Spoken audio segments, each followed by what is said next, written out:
ॐ विश्वं दर्पणदृश्यमाननगरीं तुल्यन्निजान्तर्गतं पश्यन्नात्मनि मायया बहिर्भूतं यथा निद्रया यः साक्षात् कुरुते प्रबोधसमये स्वात्मानमेवाद्वयं तस्मै श्रीगुरुमूर्तये नमः इदं श्रीदक्षिणामूर्तये बीजस्यान्तरिवाङ्कुरो जगदिदं प्राङ्निर्विकल्पं पुनः मायाकल्पितदेशकालकलना वैचित्रचित्रीकृतं मायावीव विजृम्भयत्यपि महायोगी वयस्वेच्छया तस्मै श्रीगुरुमूर्तये नमः इदं श्रीदक्षिणामूर्तये तस्मै श्रीगुरुमूर्तये नमः इदं श्रीदक्षिणामूर्तये।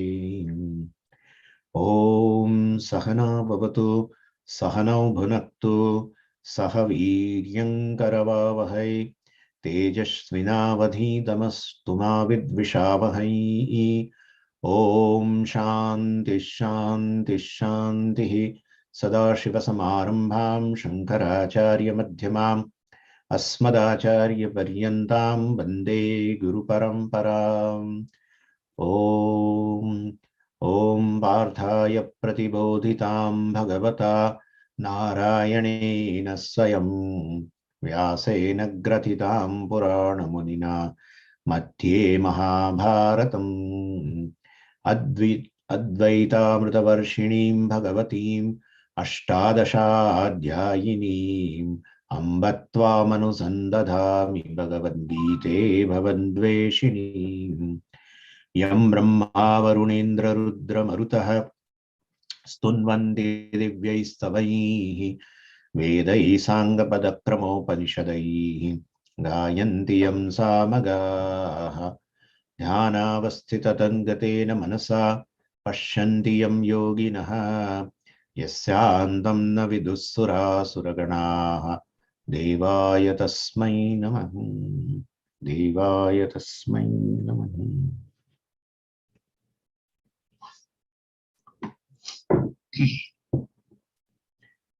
Verse number 9. सुहृन्मित्रायुर्दासीन मध्यस्थद्वेष्य बन्धुषु साधुष्वपि च पापेषु समबुद्धिर्विशिष्यते. Actually, we completed this verse number 9.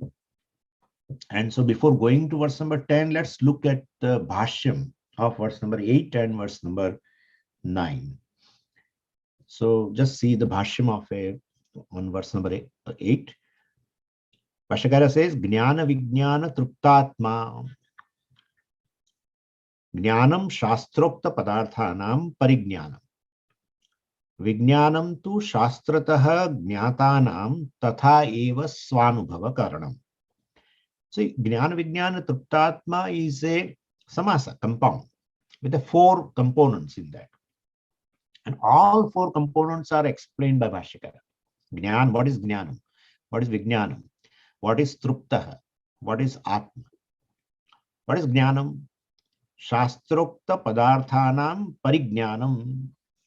Shastrokta Padarthanam Parijnanam means meaning of this person knows the meaning of these technical words used by the Shastra. Tvam, Tat, Asi, all. Basically, Shastra means Vedanta. Vedanta means Mahavakya. Mahavakya means 2 or 3 words. That's it. All Mahavakyas are very short. Aham Brahmasmi, 3 words. Tat Tvamasi, 3 words. Ayam Atma Brahma, 3 words. I'm not saying you to compare like that, but I'm just saying you that this is how it is. So just few words. But if you understand what it means you know, you have jnana. So meaning are these technical words, tat, tvam, asi, etc. Who is the Ishvara? Who is this individual? And what is the identity between the Jiva and Ishvara, etc. So parijnanam, paritaha jnanam, so you know it thoroughly. So that is called jnanam. Then what is vijnanam? Vijnanam tu shastrataha jnatanam tatha eva svanubhava karanam. So Vijnanam is Vishesha Jnanam, as we said. So Shastrataha Jnyatanam. So as conveyed exactly by the Shastra and this Tattvamasi, etc. And so you Jnatanam Tatha Eva. Now this Tattvamasi, etc. All this which you have, which you are knowing through Shastra, as conveyed exactly by the Shastra. Tatha eva Swanubhava Karanam. So basically, Swanubhava Karanam. So well you experience like that, they say you experience now the Atma. So Anubhava word, basically, we have to understand properly.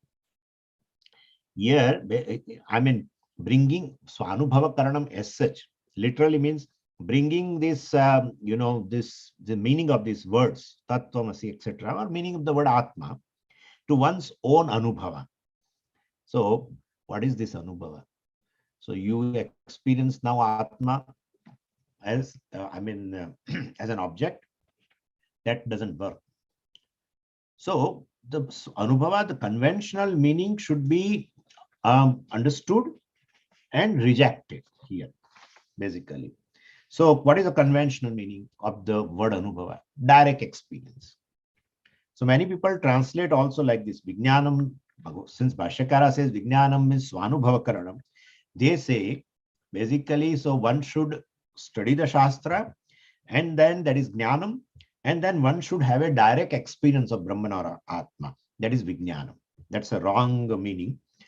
Jnanam means indirect knowledge, and Vijnanam means direct knowledge. Both meaning are wrong. So in a conventional knowledge means knowing an object, other than you. These things are possible. Indirect knowledge, direct knowledge. Like suppose I may be knowing indirectly an object present in a city called New York, suppose. And that is called Jnanam. Somebody says me about Freedom Tower. Somehow I remember. So somebody tells you about a Freedom Tower. So through his words, you have gained knowledge. That is Jnana. And then you go there and have a direct experience of the Freedom Tower. That's called Vijnana. So that is there. Jnanam, Vijnanam, indirect knowledge, direct knowledge, all possible with respect to objects, with respect to anything other than yourself. That is there. But with respect to yourself, well, that kind of a thing is not there. We can't use like this Jnanam and Vijnanam. Like Jnanam means indirect knowledge and Vijnanam means indirect experience, etc. We should not take it that way. And therefore, the Anubhava word, even though conventionally means a direct experience, but here we should translate it differently. So Jnanam means, well, Bhashyakara says, Jnanam means Parijnanam, clear understanding of Brahman as revealed by the Shastra.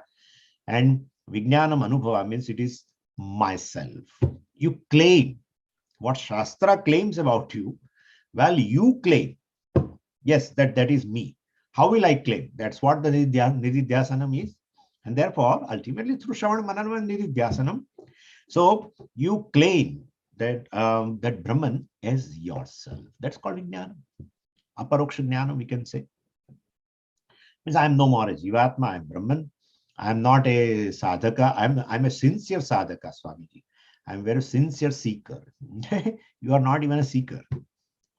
So I am divisionless consciousness, etc. So all this Jiva, Jagat, Ishvara, etc. all is a kalpita on me, the consciousness. That kind of an understanding about yourself is called Vijnana.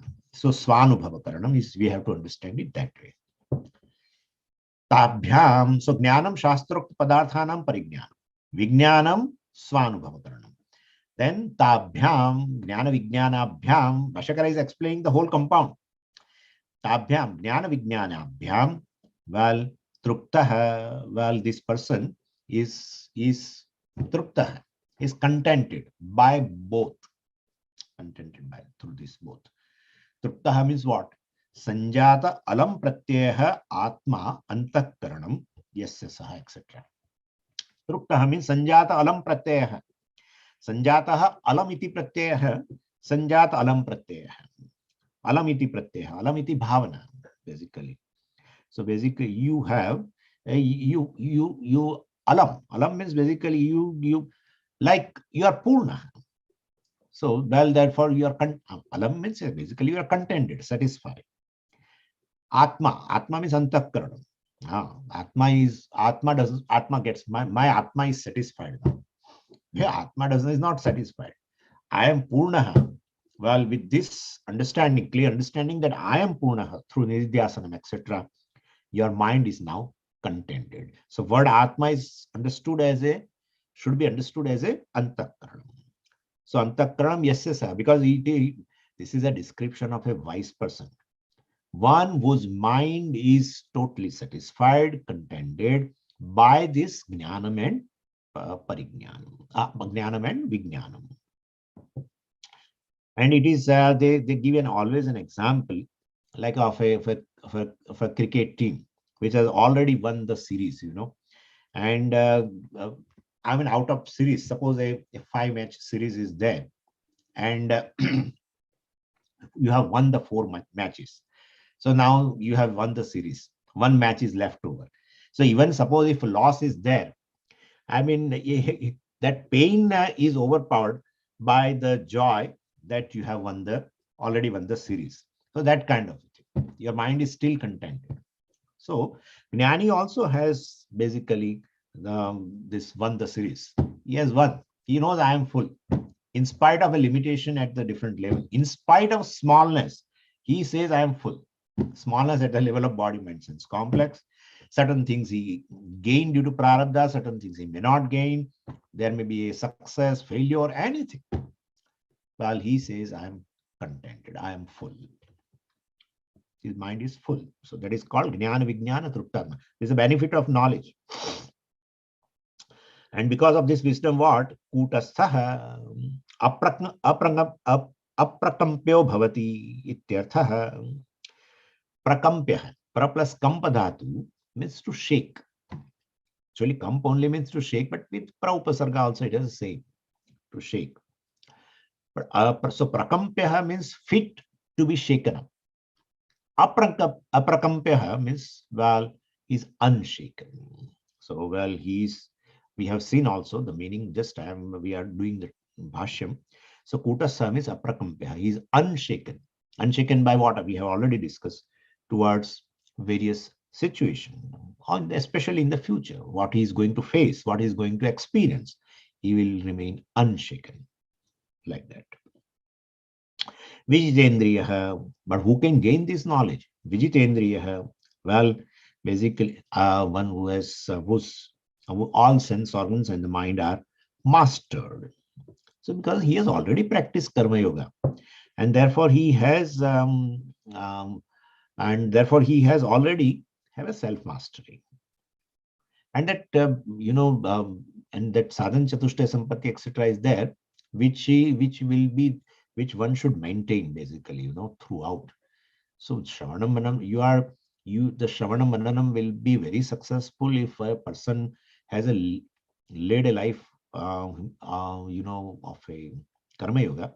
As a religious person, in his life, Ishvara has a more predominance compared to Ahankara himself, and he's appreciative of that. In his awareness, all the time, Ishvara is there. So already Ahankara is subdued. And therefore, it is easy to knock out. I mean, to falsify, it is very easy. Anyway, so that here it is said Vijitendriya means self-mastery, but he has started very early. I mean, karma yoga, etc. Even sadhan chatushtaya sampatti, etc. Shamadhi shatka sampatti, which is very essential for nididhyasana. Other things, viveka already he has purushartha viveka. That's how he is pursuing everything, and now he has come to the stage of nididhyasana. So right now he is doing purushartha viveka. It is not. This is over.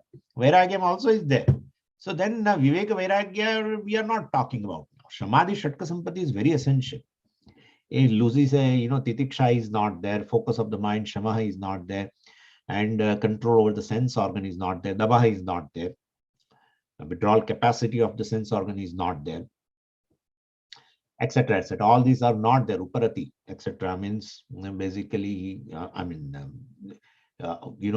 maybe doing a certain nitya karma, etc. but not any other karmas. Uparati has many meanings, sannyasa and swadharma, anushthanam, and etc. etc. But anyway, so basically your mind is fit by Shamadhi Shatka Sampatti for nididhyasana. So that is to be maintained till one gains a nishtha.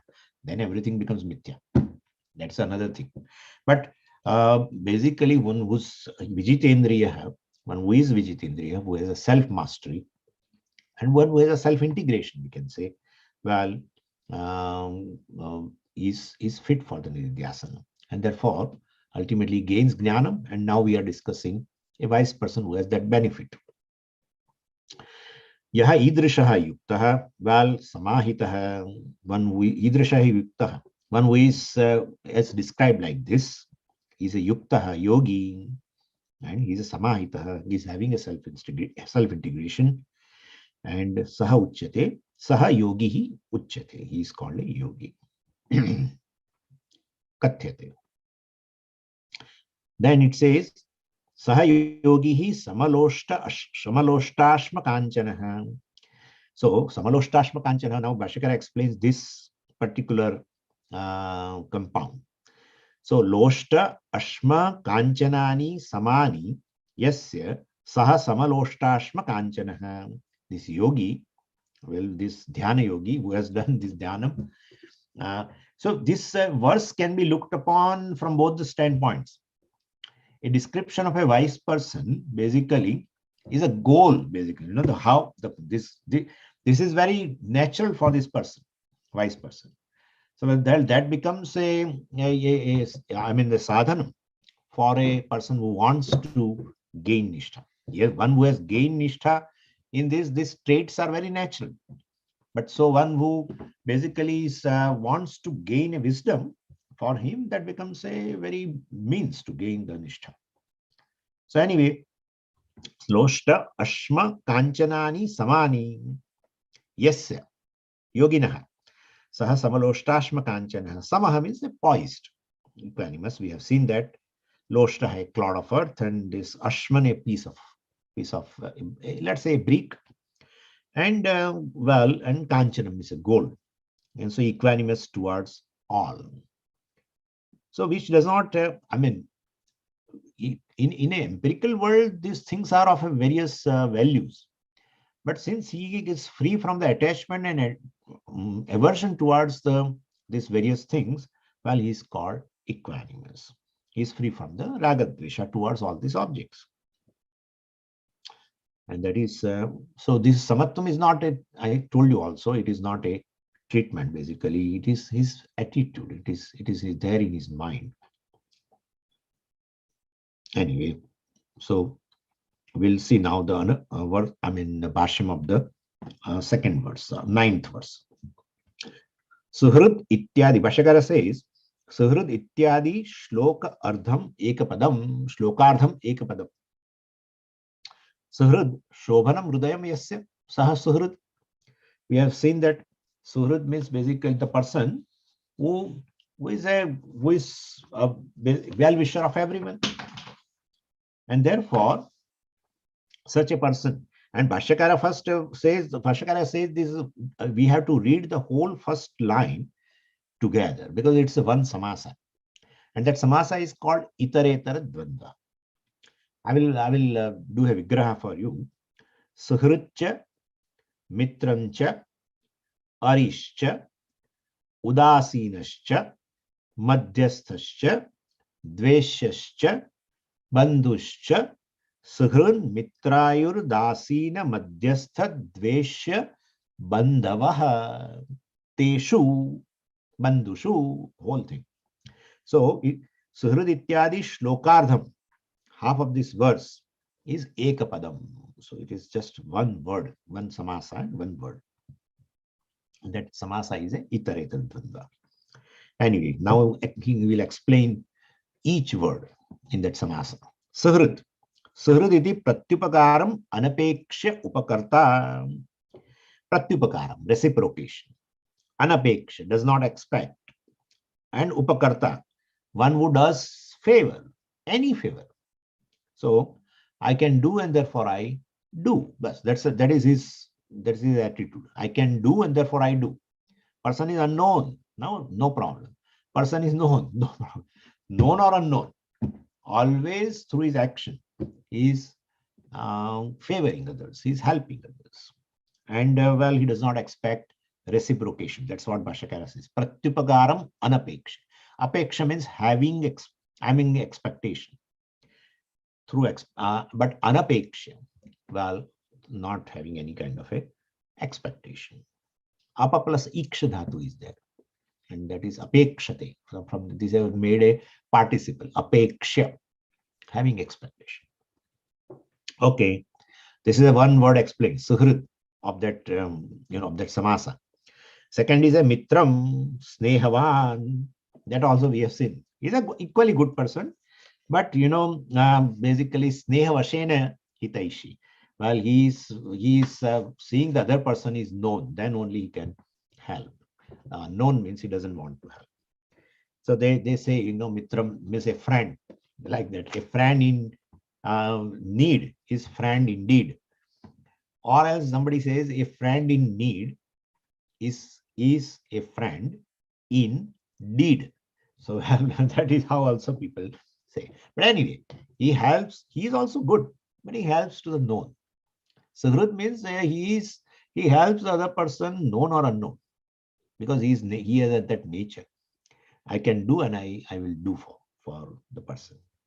Anyway, that is mitra.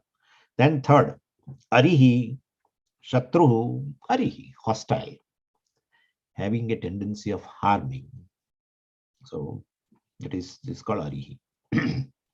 Udasina means neutral. Bhashyakara says, na kasyachit paksham bhajate. He does not take anybody's stand. So this is udasina. Not for me, not against me. In any dispute or anything, in a difficulty. Even if I'm in difficulty, he remains neutral. Or if that is so, doesn't do any favor, does not go against me also. Kasyachit baksham na bhajate. Does not take anybody's stand. It does not take any stand.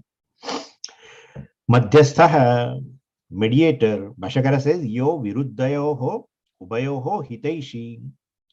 Mediator means in dispute, well, he helps. Impartial well-wisher, we can say that. Viruddayoho ubayoho hitaishi. So, well-wisher for both the parties who are having certain dispute. Mediator. Okay, then dveshyaha atmanaha apriyaha. So, atmanaha apriyaha. We have discussed that dveshyaha.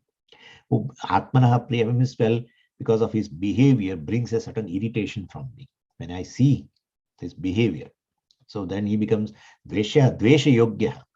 He is fit to be hated. So that is how. So atmanaha apriya. Dvesha. Bandhuhu sambandhi. So bandhuhu sambandhi, relative. Iti, well, this much. Then eteshu sadhushu. This whole first, the samasa has been explained in whatever is there in the first part of the shloka, first line, that has been explained. Each word has been explained. Iti eteshu bandhushu, right? Iti eteshu means suhrun mitrayur dasina madhyastha dveshya bandhushu. Towards all of them. Yeah, that's it. Sadhushu, shastranuvartishu. Shastranuvartishu means what? One who follows shastric way of life, one who is a dharmic purusha. The Shastra never prescribes, sadhu. Generally, we feel sadhu means even if somebody does a harm to that person, he does not speak. He will tolerate that. Shastra never prescribes. We should understand Shastra never prescribes inaction, while only avoid reaction. That's the thing. So we should not be basically, a doormat of somebody. Vedic way of life is basically, give a thoughtful response. No response means this is a Vedika sadhu. No. Thoughtful response should be given. And if a response is a punishment, if it is a thoughtful, it is okay. It should not be impulsive response. So sadhu is the one whose response to the world is a deliberate response. Dharmic Purusha is this. Dharma basically does not tell you that you should be totally non-violent. Otherwise, why Bhagavan should tell Arjuna? Bhagavan tells that this is your dharma to kill these people. Get up and fight. So sadhu means, we have discussed, right? Dharmic Purusha. Means we feel sadhu means like a doormat. Well, anybody can come and does anything to the person. No, no, no. Yeah. But while responding, well, if he feels, he thinks over that this person needs an understanding, well, he explains also. Or a person needs a threatening, that also.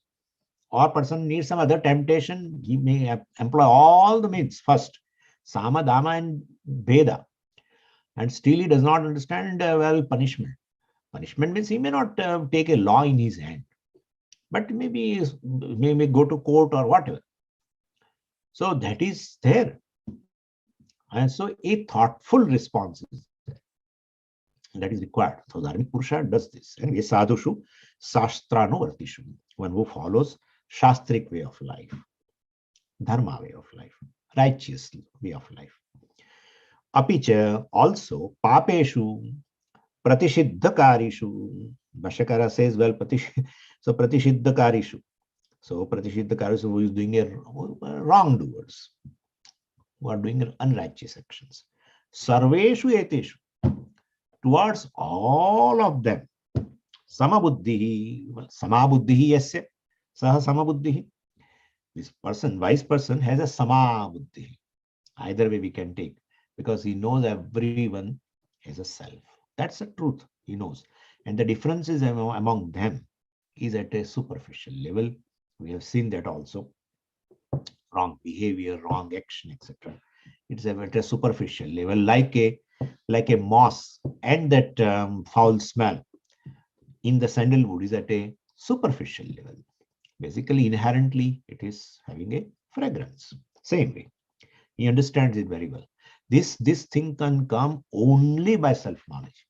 If you know the self as the self of all, then only it is possible.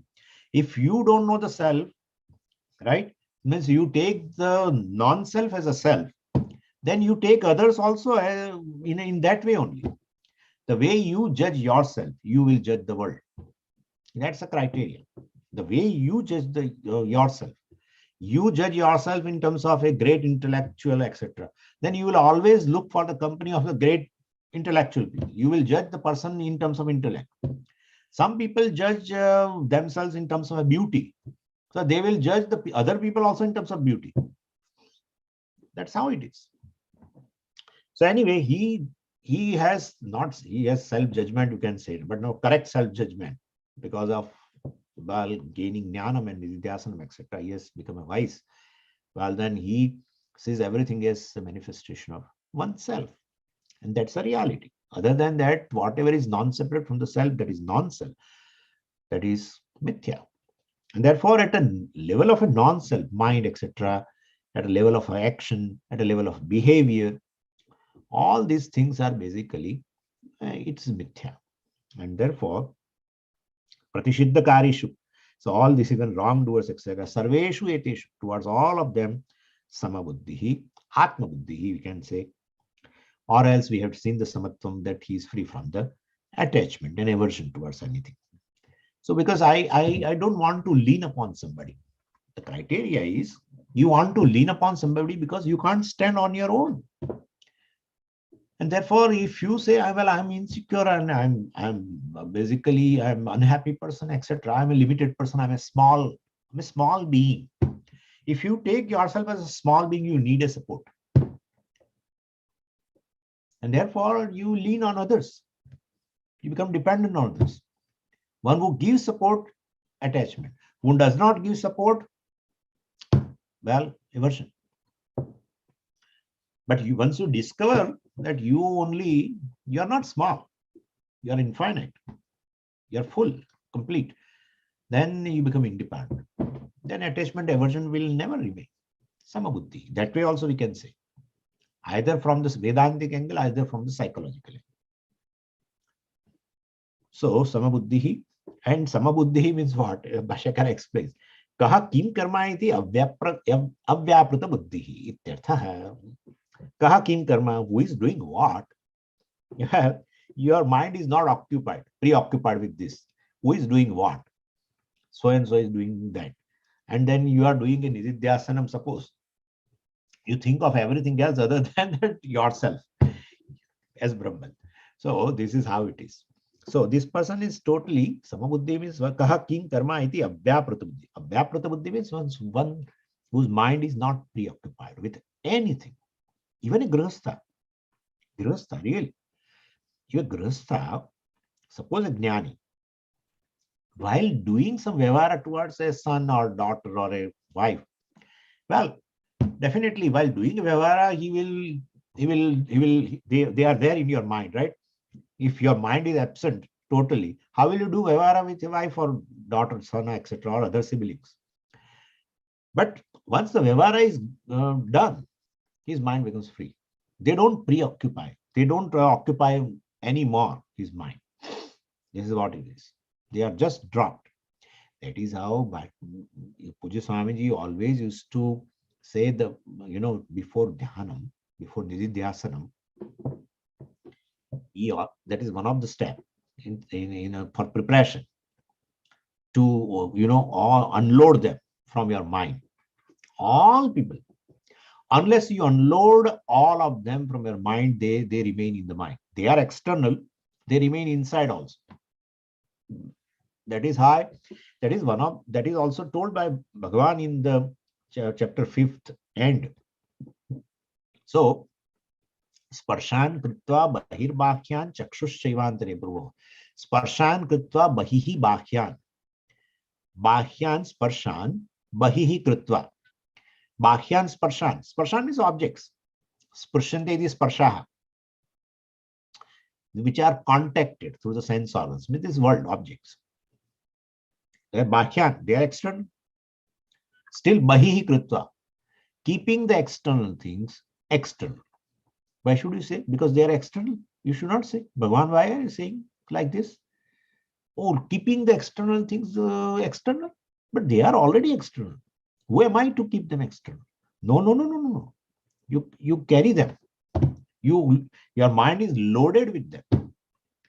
They are external, but they are internal too. Therefore, unload them. Otherwise, how will you think about yourself? One has to be, for the success of nididhyasanam is directly proportional to this preoccupation. If mind is too preoccupied, nididhyasanam is not possible. So in a preparation of a meditation, this is required. Unload them. How will you unload them? Well, because of the concerns, they are there. So, well, you accept them as they are right now. No, I can't accept them. You accept them right now. And so, well, if you accept them, this is how the person is in your perception. This is how Puja Swami says. This is how a person is in your perception. My perception may be wrong. My perception about any person can never be totally right. It may be partially right. It may be totally wrong. Why? Who are you to say, Swami?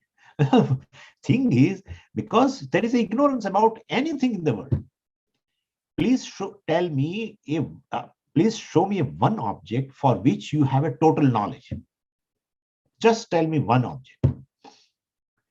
Even if you describe for pages and pages, I tell you, I will put one more question and you will say, this I don't know. Anything in the creation, no one knows totally. Simple, a given thing on which the person is working for years together.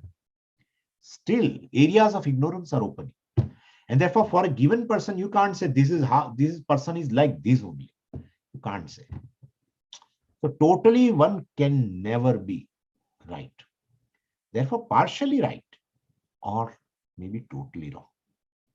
Totally wrong. Sometimes we evaluate the person in a wrong manner. Anyway, but they are there in the mind. They are external, they are internal too. So you unload them. This is to be done on a daily basis. Whenever person sits for meditation, whenever, if one skips this particular step, I don't think nididhyasanam will be successful. No. I mean, in other words, if I tell you one should be sannyasi while doing nididhyasana. Yoga Ruda, that's how Bhagavan says, Sarva Sankalpa Sannyasi Yoga Ruda Stadochyate. Bhashyakara says he is a sannyasi. You should be free from all relationship. That is how we do basically meditation. We arrive at the basic person. The basic person is meditator. Son does not do meditation. Father does not do meditation. Father does meditation on son, on a daughter. That's not nididhyasana. That is son, father, husband, wife. Nobody meditates. They all are basically one person who is differently related in the world while transacting. Right now, I am doing nididhyasana. I am not transacting. I am free from transactions. And therefore, I am just a basic person, the meditator. The meditator meditates. So, and when you arrive at this basic person, basically you find you are just a conscious being, simple conscious being, free from any kind of anxiety and etc. You are basically comfortable. When you become a son, you become uncomfortable. And that is just a role. A basic person, takes a role of a son, father, etc. In a given situation, becomes father or son or mother, whatever. So as a basic person, you are comfortable, conscious being. So recognizing oneself as a basic person, and that is the meditator, arriving at this basically. So as a meditator, and then you relate to Ishvara, then that Saguna Brahma Dhyanam, or you do the Dhyanam of Atma. Atma means you have a teaching, etc. So you think then, well, how am I Brahman? How am I Nitya Shuddha Buddha Mukta Svabhava, etc. You start thinking. So then all your thoughts, Vedantic thoughts they call, all your thoughts are centered on Atma. And you are able to do because you have unloaded all the things from your mind. You don't have any concern. You are sannyasi, unrelated to anything. One has to become sannyasi for gaining nishtha. So this is how it is. So not in terms of taking a formal sannyasa, but one should become a sannyasa at least to free from the concerns, relationship, temporarily during meditation also, and ultimately gaining nishtha. Anyway, this is just by the way. Kaha kim karma iti avyaprata buddhihi. His mind is not preoccupied with anything. Well, he dwells in the self. And when he has to do vyavara, well, again, he does vyavara. Again, becomes free from any occupation. Anyway, and avyaprata buddhihi, samabuddhihi vishishyate, vishishyate, vimuchyate iti va pathantaram. So Bhashyakara says, well, this is vimuchyate. This is a person who basically becomes free. Or vishishyate means, well, Bhashyakara says, yoga rudhanam sarvesham ayam uttamaha. Yoga rudhanam, among all these people who are doing dhyana yoga, right? Yoga rudhaha means, well, dhyana yogena arudha. Who are doing this dhyana yoga, etc. This person has really gained the nishtha, assimilated the knowledge. Therefore, sarvesham ayam uttamaha, because he is free. He is seeing the same self everywhere. Samatva. Or he is free from attachment, aversion, and therefore, well, that way you can say. Such a person definitely is uttamaha. He excels all other people. Or he excels all other meditators. The meditator who has no samabuddhi towards all these various types of human beings, then he could not meditate properly. Well, he cannot gain nishtha. He cannot assimilate the knowledge. Whereas compared to all of them, well, this is yoga rudhanam sarvesham. Well, he is the person because he has no raga dvesha, etc. He is a samatvam. So his nididhyasanam will be very successful. He will gain nishtha also. Means one's mind during nididhyasanam should be free from chattering. Chattering keeps during waking state, even if we don't sit for meditation, our mind keeps on chattering. At least during the nididhyasanam, one should our mind should be free from chattering. Anyway, so this is a bhashyam. So whatever the description of a wise person, you can look upon it that way, or the person who has gained knowledge, Shravanam, Mananam, etc. is done, but then he has not assimilated. He's not able to tell with the guts that yes, I am Brahman, I am Jagat Karan Brahman, I am not a Jiva, I am not a seeker, I am, well, if one is not able to do, then how will he be able to assimilate? Well, this is how the description of a wise person proves one needs samatvam towards situations. Manapamanayoho, earlier it has been told, Shitoshta Sukha Dukkheshu, Manapamanayoho, Samaha Bhavati. Well, towards honor, dishonor, towards heat, cold, etc., favorable situation, unfavorable situation, he has a samatvam.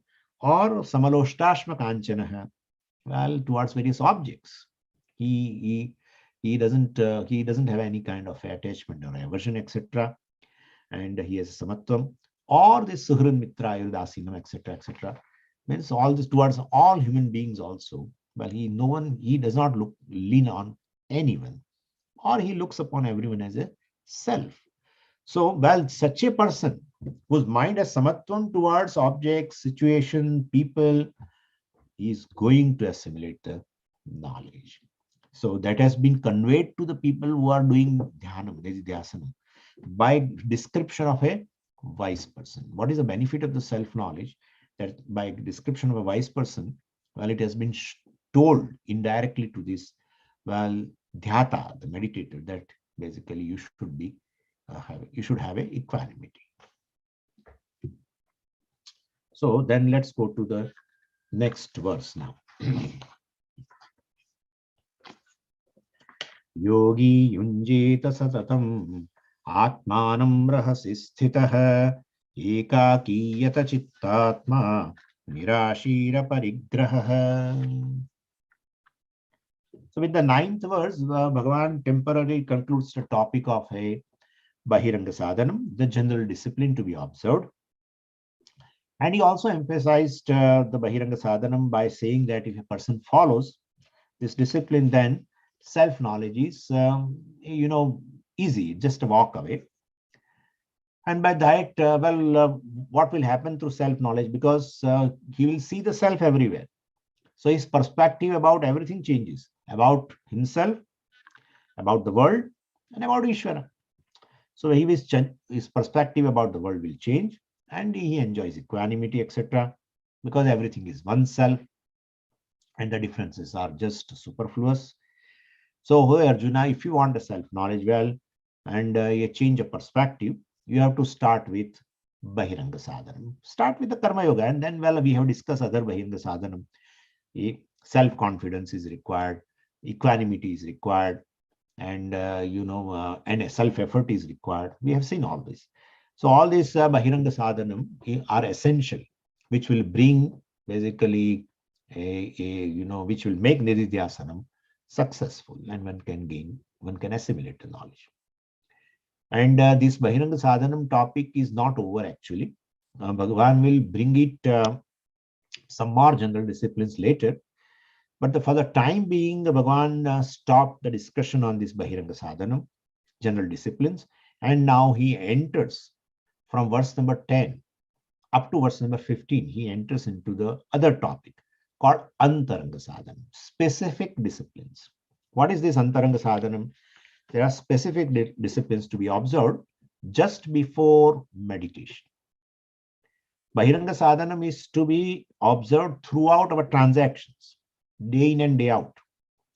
And Antaranga Sadhanam need not be observed throughout. Just before meditation, well, you have to observe certain specific discipline. They are called Antaranga Sadhanam. Very close to the sadhana, very close to this Nididhyasana. And in this Antaranga Sadhanam, well, Bhagavan discusses 8 stages or 8 steps, we can say. Means these are the steps one should observe in order to do Nididhyasana. And if we observe these steps, then the meditation will be very, very effective. Nididhyasana will be effective. Without these steps, Nididhyasana will not be effective. So otherwise we'll be sitting in meditation, but everything other than meditation will take place. So, and meditator will not get a peace of mind. Other people will definitely get a peace of mind because you are sitting in meditation.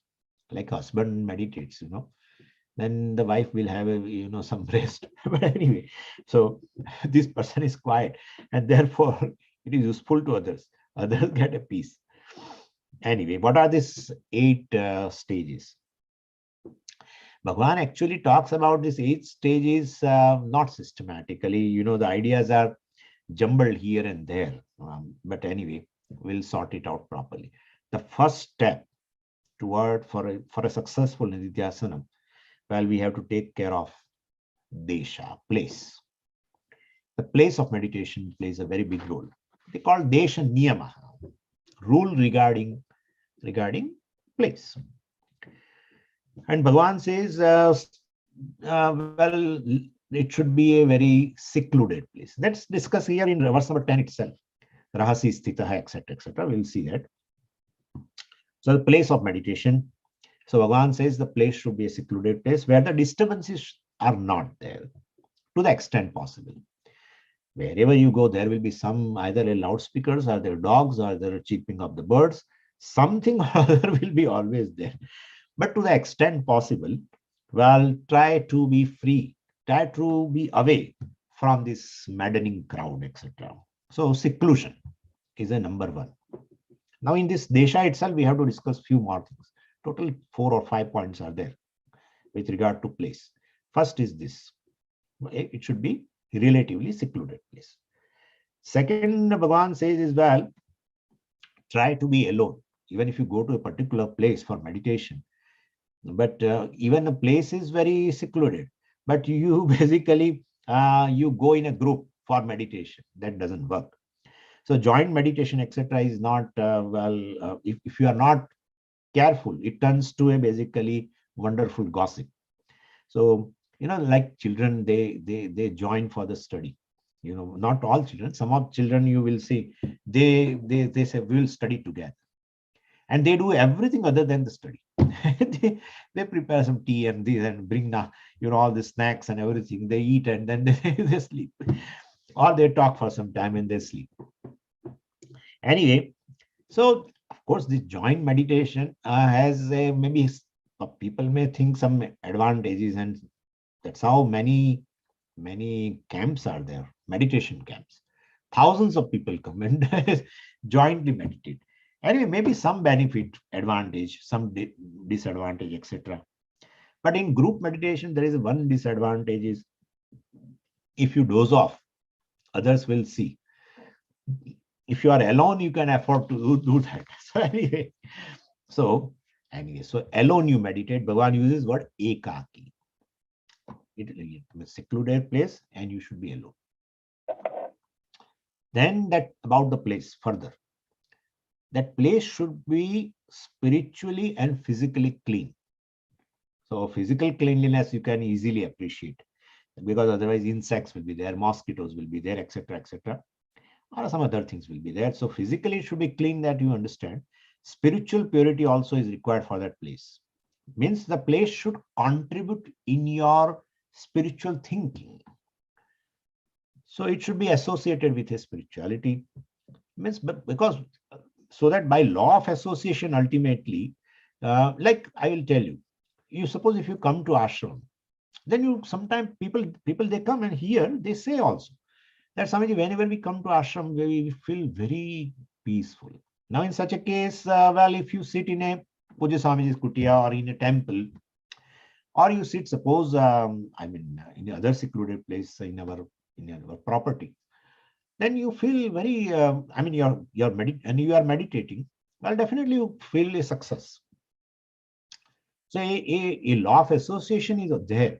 So well, that's how we can call it as a, well, this is a place where it has contribution in your spiritual thinking, we can say. Or else a temple also is there, or one's own puja room also. Yeah, by the law of association, some people make a puja room special. They say, well, in that room I don't do any other thing. I don't cook, I don't sleep. and a small place, but that's a puja room, exclusive. Very good it is. So, well, definitely, if you sit there, you easily think of a Lord. Like suppose you go to a dining hall. Suppose in our here itself, you sit in a dining hall, or in your home, you sit in a kitchen. Well, then even though it no Swamiji, my kitchen is very very clean. You said about physical cleanliness. My kitchen is very clean compared to my puja room, etc. So I prefer to sit in a puja in a kitchen. Then well, definitely the moment you go and sit there, the thoughts will be of a vadai or idli or so anna dhyanam will be there. Annada dhyanam will not be there. Annada means one who eats the food. Who is that person? Who is that jiva who eats the food? Who is that conscious being? That will not occur. Anna dhyanam takes place. Annada dhyanam will not take place. Annamatiti annada. So, well, so this is how it is. So basically, physically clean and spiritually clean means it can contribute to your spiritual thinking. Such place should be selected. Bhashyakara adds some more, in fact, in that. Bhashyakara says, well, some, like a Ganga, some place, I mean, this Tirtham, etc. Well, you can, Ganga Tirtham, etc. Well, on nearby, on the banks of Ganges, etc. Many people in our Rishikesh, they do. The morning itself, they go so that a lot of crowd will not be there for taking bath, etc. They go early morning and sit on the banks of Ganges and do the dhyanam, because they see the the sound of a omkara in that flow of a Ganges. So by taking resort to the sound of a Ganges, they do omkar dhyanam. Wonderful it is, wonderful. So this is a place is very important. So the first we are discussing this place. Or else Bhashyakara says you create an artificially an atmosphere by having pictures of a Mahatma, pictures of a god around your place, etc. Lighting up the lamp that itself, or even burning a incense stick. Well, all this help you to think spiritually. And therefore, point number one is a place which is spiritually clean, physically clean, secluded, and without any other people.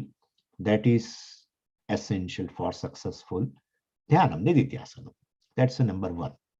We have to discuss 8 factors. We are discussing now second.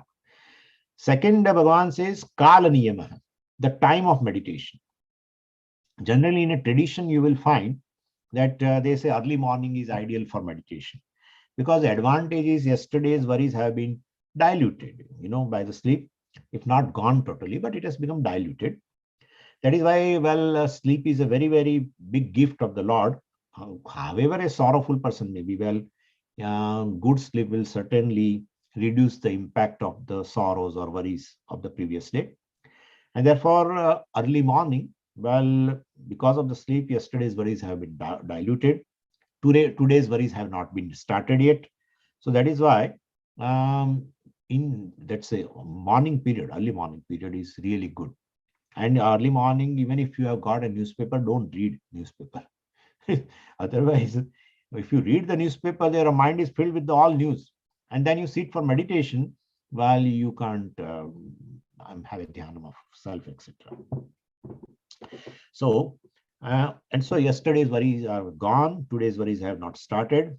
That junction, which is early morning, and that time is considered to be a sattvic kala. It is not rajasic or tamasic, because you have got a rest. So tamoguna is over now.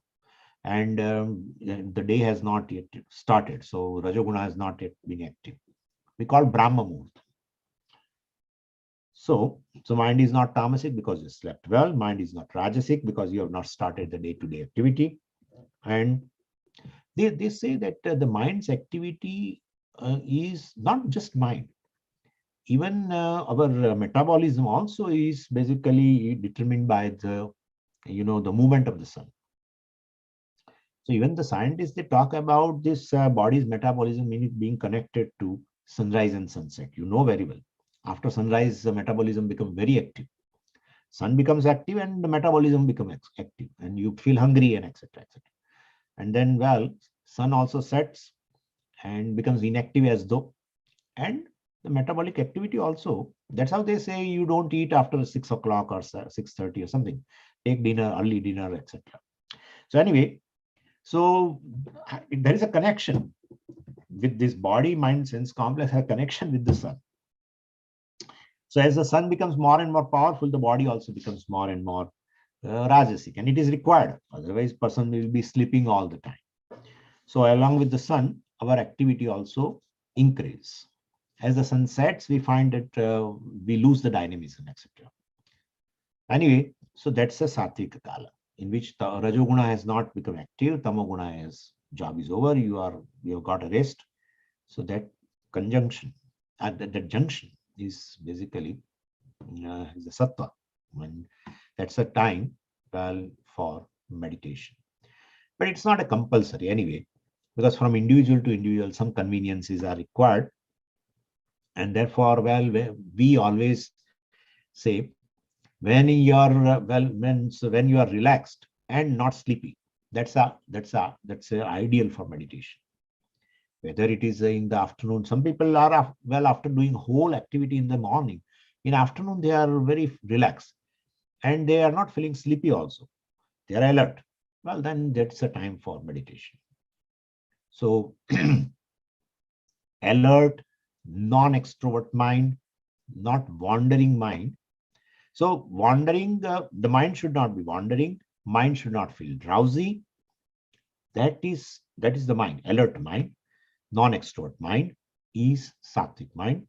And whenever you have such mind, meditate at that time. May not be in the morning, maybe mid-morning, maybe afternoon, etc. Suppose somebody says, well, my mind is never sattvic. Then you have to fix up a time. Then make the mind sattvic by practice and by doing pranayama and everything. That we have some preparations, right? Watching your own breath and watching the various parts of the body mentally and all that. You make the mind peaceful. Prana Vikshanam itself is a really rewarding technique.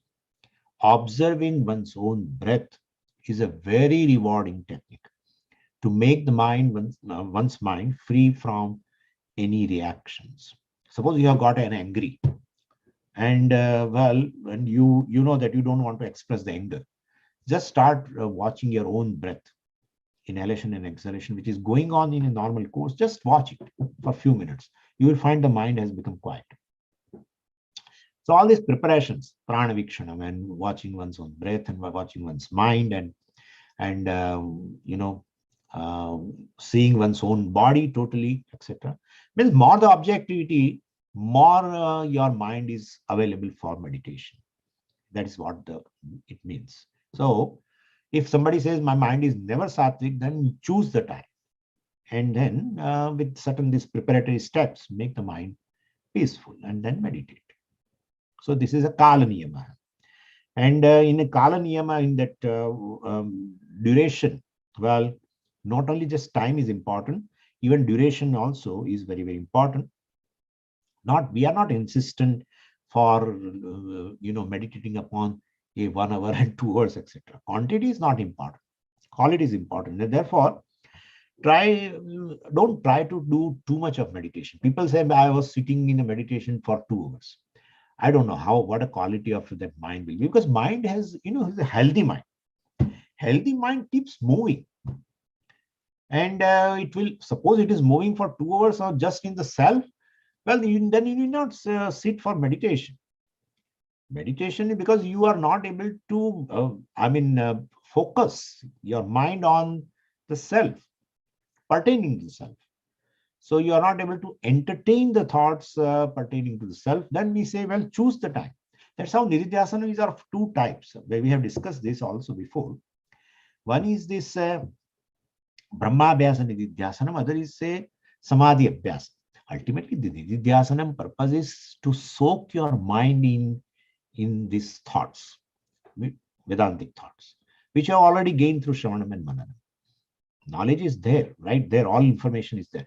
Your mind should be all the time associated with it. It should be soaked into that in order to assimilate. And therefore, Brahmabhyasa also we have discussed before. Writing, reading, talking about this self, all this also is full. But still you will find that that's not sufficient. Then this is a samadhi abhyasa nididhyasana. We'll discuss that samadhi, etc. Samadhi means absorption of mind in the self.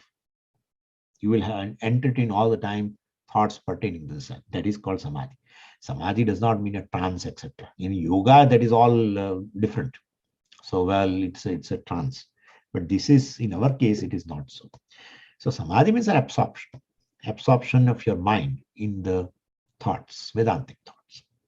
Anyway, so duration is not so important. How many hours I sit, how many. So, we'll basically 15 to 20 minutes is more than enough. That's our all meditations you will see. Basically, they are of maximum of half an hour. So this is a second. First is a Desha Niyama, rule pertaining to the place. I have already told you, secluded place. You should go without anybody's company. That place should be physically clean. Spiritually, also, it should be contributing to your thoughts, spiritual thoughts. Such place you have to select, like temple and other things I have told you. And then Kalam. Morning time is best, or else the time is whatever the time is ideal for you, in which your mind is alert, non-extrovert. That's all. So it is relaxed also, at the same time not drowsy.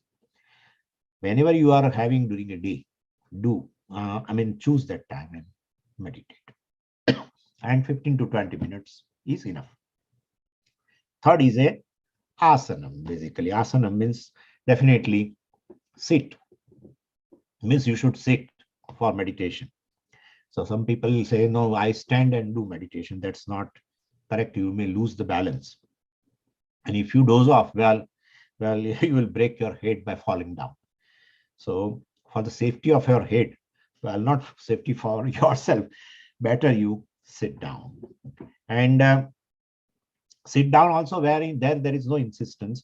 If I cannot bend my knees, basically, So, well, in those days, well, they were not discussing these issues, and chairs were also not there. But nowadays, people can't sit down. So, well, it's okay. It's good. If you cannot sit down, sit anywhere you are comfortable. And because the main aim is what our mind does. That's important. During that 15-20 minutes, what our mind does is important. That's our main aim. And therefore, this sitting down, etc., where should I sit and all this is all subordinate things. Anywhere you are sitting for comfortably for 15-20 minutes, you won't change a posture of your mind. Because otherwise, a posture of your body, I'm sorry. Otherwise, it draws your attention all the time. And therefore, well, so sit comfortably so that at least half an hour your body does not draw your attention. In that place, mostly chair now. So if some people can sit well down, that's fine, or else in a chair. And Bhagavan talks about asanam consisting of 3 layers, etc. Deer skin and darbhagas, and a piece of cloth. So first is a deer skin, and then in darbhagas, and then there is a piece of cloth. All this, Bhagavan is going to talk about it. And you may say, from where I will get deer skin, etc. That is not essential again. So just take a asanam, and that asanam, every meditator must have his own or her own asanam, not for sharing. Asanam for meditation should not be shared. Anyway, there are some descriptions, but the time is over, so we'll discuss that. Om Purnamadah Purnamidam Purnat Purnamudachyate Purnasya Purnamadaya Purnamevavashishyate. Om Shanti Shanti Shanti. Harihi Om Shri Gurubhyo Namaha. Harihi Om.